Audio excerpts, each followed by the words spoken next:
হরে কৃষ্ণ ভক্তবৃন্দ, মোহিনী মাধব চ্যানেলে আপনাদের সকলকে স্বাগত। আশা করি আপনারা সবাই ভালো আছেন। আপনারা কেমন আছেন তা অবশ্যই কমেন্ট করে আমাকে জানাতে ভুলবেন না, এবং আপনারা মহামন্ত্র জপ করছেন কিনা সেটি অবশ্যই আমাকে কমেন্ট করে জানাবেন, তবে আমি বুঝতে পারবো আপনারা মহামন্ত্র জপ করছেন। তাহলে চলুন আজকে ভিডিওটি শুরু করা যাক। ওং নমো ভগবতে বাসুদেবায়। ওং নমো ভগবতে বাসুদেবায়। ওং নমো ভগবতে বাসুদেবায়। শ্রীমদ্ ভগবদ্গীতা দ্বিতীয় অধ্যায় সাংখ্যযোগ, শ্লোক নম্বর 41। ব্যবসায়ত্মিকা বুদ্ধি একা ইহ কুরুনন্দন, বহু শাখা হি অনন্তা চ বুদ্ধয় অব্যবসায়িনাম। ব্যবসায়ত্মিকা কথাটির অর্থ হল কৃষ্ণ ভক্তিতে যিনি সুদৃঢ়। বুদ্ধি একা মানে একটি মাত্র, ইহ এই জগতে, কুরুনন্দন হে কুরুবংশীয় সন্তান, বহু শাখায় বিভক্ত, হি অবশ্যই, অনন্তা অনন্ত, চ ও বুদ্ধয় বুদ্ধি, অব্যবসায়িনাম কৃষ্ণ ভক্তিবিহীন ব্যক্তিদের। যারা এই পথ অবলম্বন করেছে তাদের নিশ্চয়াত্মিকা বুদ্ধি একনিষ্ঠ। হে কুরুনন্দন, অস্থির চিত্ত সকাম ব্যক্তিদের বুদ্ধি বহু শাখা বিশিষ্ট ও বহুমুখী। কৃষ্ণ ভাবনার মাধ্যমেই কেবল জীবনের সর্বোচ্চ স্তরে উন্নীত হওয়া যাবে। এই দৃঢ় বিশ্বাসকেই বলা হয় ব্যবসায়ত্মিকা বুদ্ধি। শ্রী চৈতন্য চরণামৃতে বলা হয়েছে, শ্রদ্ধা শব্দে বিশ্বাস কহে সুদৃঢ় নিশ্চয়, কৃষ্ণ ভক্তি কইলে সর্বকর্ম কৃত হয়। বিশ্বাস মানে কোনো সুমহান বিষয়ে অবিচল আস্থা। যখন কেউ কৃষ্ণ ভাবনার কর্তব্য পালনে নিয়োজিত থাকে, তখন তার আর বংশ পরম্পরা, জাতি বা দেশের প্রতি দায়বদ্ধতার পরিপ্রেক্ষিতে জড়জগতের সঙ্গে সম্পর্কিত কোনো কিছুর জন্যই কর্ম করার প্রয়োজন থাকে না। সকাম কর্ম হচ্ছে পূর্বকৃত ভালো বা মন্দ কর্মের ফল অনুসারে সম্পাদিত যে কার্যকলাপ।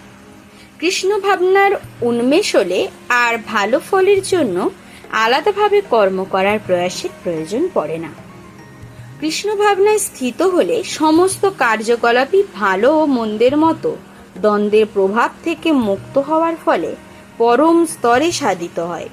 জড়জাগতিক ভাবনা থেকে অব্যাহতি লাভই কৃষ্ণ ভাবনার সর্বোচ্চ প্রাপ্তি।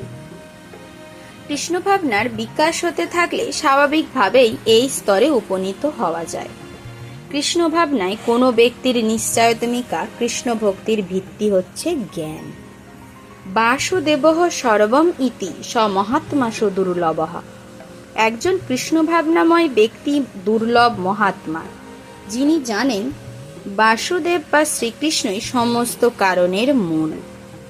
গাছের গোড়ায় জল দিলে যেমন স্বাভাবিকভাবেই পাতা ও শাখা প্রশাখা সমূহে জল সঞ্চারিত হয়, তেমনি কৃষ্ণ ভাবনাময় কর্মের মাধ্যমে নিজের প্রতি, নিজের পরিবারের প্রতি, নিজের পূর্বপুরুষের প্রতি, সমাজের প্রতি, এই দেশের প্রতি, মানবতা আদি সকলেরই উদ্দেশ্য পরম সেবা সাধিত হয়।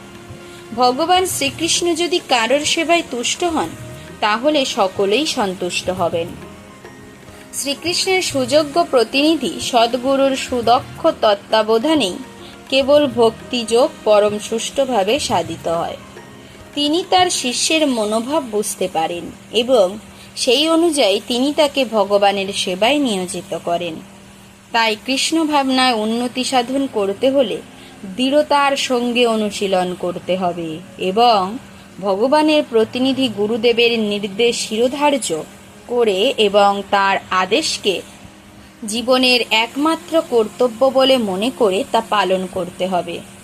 শ্রী বিশ্বনাথ চক্রবর্তী ঠাকুর শ্রী গুরুর বৈষ্ণবকে বলেছেন, গুরুদেব সন্তুষ্ট হলে ভগবান সন্তুষ্ট হন এবং গুরুদেবকে সন্তুষ্ট না করতে পারলে কখনোই ভগবত ভক্তি লাভ করা যায় না। তাই ত্রিসন্ধ্যায় আমি আমার পরমারাধ্য গুরুদেবের কীর্তিসমূহ ধ্যান করি, স্তব করি এবং তার শ্রীচরণার বিন্দের বন্দনা করি। দেহাত্মবুদ্ধি পরিত্যাগপূর্বক যথার্থ আত্মতত্ত্ব জ্ঞানের ভিত্তিতে সকাম কর্মে ইন্দ্রিয় তৃপ্তির সমস্ত উদ্দেশ্য পরিহার করে কেবল তত্ত্বগতভাবেই নয়, উপরন্তু পূর্ণরূপে তার আচরণ করার মাধ্যমেই সমগ্র প্রক্রিয়াটি সাধিত হয়। যার মন স্থির নয়, সে নানা রকম সকাম কর্মের দ্বারা বিক্ষিপ্ত হয়ে পড়ে। শ্লোক নম্বর 42। ইয়ামিমাং পুষ্পিতাং বাচং প্রবদন্তি বিপশ্চিতাঃ বেদবাদরতাঃ পার্থ ন অন্যৎ ইতি অস্তি বাদিনঃ। ইয়াম ইমাম এই সমস্ত, পুষ্পিতাম পুষ্পিত, বাচম বাক্য, প্রবোদন্তি বলে অবিপশ্চিত অবিবেকী মানুষ, বেদবাদরতাহা বেদের তথাকথিত অনুগামী, পার্থ হে পৃথাপুত্র, না অন্যত অন্য কিছু অস্তি আছে, ইতি এভাবে বাদিনঃ মতবাদী। শ্লোক নম্বর 43। কাম আত্মনঃ স্বর্গপরা জন্ম কর্ম ফলপ্রদাম ক্রিয়া বিশেষ বহুলাং ভোগৈশ্বর্য গতিং প্রতি। কাম আত্মনঃ মানে কি? যিনি কামনা যুক্ত, স্বর্গপরাহা স্বর্গলাভই যাদের প্রধান উদ্দেশ্য, জন্ম কর্ম ফলপ্রদাম জন্মরূপ কর্মফল প্রদ, ক্রিয়া বিশেষ আড়ম্বরপূর্ণ ক্রিয়াকলাপ, বহুলাম বিবিধ ভোগ ইন্দ্রিয় সুখ ভোগ, ঐশ্বর্য গতিম প্রগতি প্রতি। অর্থাৎ কি? বিবেক বর্জিত মানুষরাই বেদের পুষ্পিত বাক্যে আসক্ত হয়ে স্বর্গ সুখ ভোগ, উচ্চকুলে জন্ম, ক্ষমতা লাভ আদি সকাম কর্মকেই জীবনের চরম উদ্দেশ্য বলে মনে করেন। ইন্দ্রিয় সুখ ভোগ ও ঐশ্বর্যের প্রতি আকৃষ্ট হয়ে তারা বলে যে তার ঊর্ধ্বে আর কিছুই নেই। সাধারণ মানুষ অল্প বুদ্ধি সম্পন্ন এবং তাদের অজ্ঞানতার ফলে তারা বেদের কর্মকাণ্ডে বর্ণিত সকাম কর্মের প্রতি বিশেষভাবে আকৃষ্ট হয়ে পড়ে। সুরা ও নারী উপভোগ এবং জড় ঐশ্বর্যে পূর্ণ স্বর্গলোকে গিয়ে ইন্দ্রিয়ের চরম তৃপ্তি সাধন করার ঊর্ধ্বে তার আর কিছুই চায় না। বেদে স্বর্গলোকে যাওয়ার জন্য নানা রকম যজ্ঞের বিধান দেওয়া আছে, যার মধ্যে জ্যোতিষ্ঠম যজ্ঞ বিশেষভাবে উল্লেখযোগ্য। বাস্তবিকই যে মানুষ স্বর্গলোকে যেতে চায় তার এই সমস্ত যজ্ঞগুলি সম্পাদন করা অবশ্য কর্তব্য। তাই অল্প বুদ্ধি সম্পন্ন মানুষেরা মনে করে এটি বৈদিক জ্ঞানের চরম উদ্দেশ্য। এই প্রকার অনভিজ্ঞ মানুষদের পক্ষে একাগ্রচিত্তে কৃষ্ণ ভাবনামৃতের অনুশীলন করা সুকঠিন। মূর্খ যেমন বিষবৃক্ষের ফল দেখে লালায়িত হয়, তেমনি তত্ত্বজ্ঞান বিবর্জিত মানুষেরা স্বর্গলোকের ওই ধরনের ঐশ্বর্যের দ্বারা প্রলোভিত হয়ে তা ভোগ করবার বাসনায় লালায়িত হয়। বেদের কর্মকাণ্ডে উল্লেখ আছে অপাম সমমৃতা অভূম।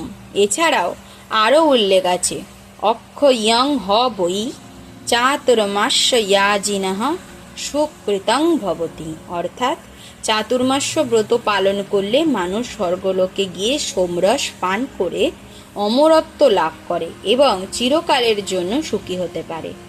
এমনকি এই পৃথিবীতেও বহু লোক আছে যারা সোমরস পান করে বলবান ও সুস্বাস্থ্যের অধিকারী হয়ে ইন্দ্রিয় সুখ উপভোগ করার জন্য নিতান্তই উৎসুক। এই জড়জগতের বন্ধন থেকে মুক্ত হওয়ার ব্যাপারে এরা বিশ্বাসী নয়। তাই তারা আড়ম্বরপূর্ণ বৈদিক যাগযজ্ঞের প্রতি বিশেষভাবে আসক্ত।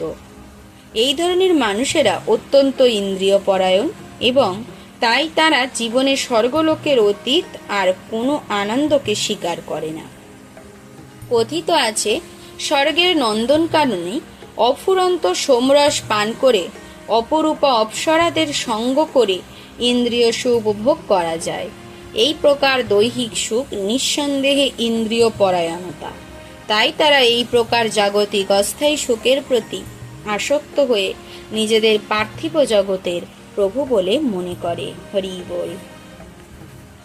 ওম সর্বে ভবন্তু সুখিনো সর্বে সন্তু নিরাময়া সর্বে ভদ্রাণি পশ্যন্তু কশ্চিৎ দুঃখম আপ্নুয়াত।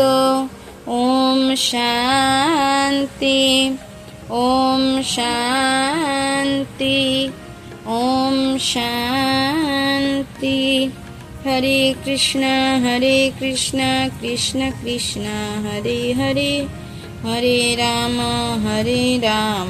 রাম রাম হরে হরে। শ্রীমদ্ ভগবদ গীতা যথাযথ কি জয়। শ্রীল প্রভুপাদ কি জয়। অনন্ত কোটি বৈষ্ণব বৃন্দ কি জয়। হরে কৃষ্ণ ভক্তবৃন্দ, ভিডিওটি যদি ভালো লেগে থাকে একটি লাইক করে দেবেন এবং অবশ্যই জানাতে ভুলবেন না ভিডিওটি আপনাদের কেমন লাগছে। অবশ্যই কমেন্ট করে আমাকে জানাবেন ভালো লাগছে নাকি খারাপ লাগছে। অসংখ্য ধন্যবাদ আপনাদের সকলকে। হরে কৃষ্ণ।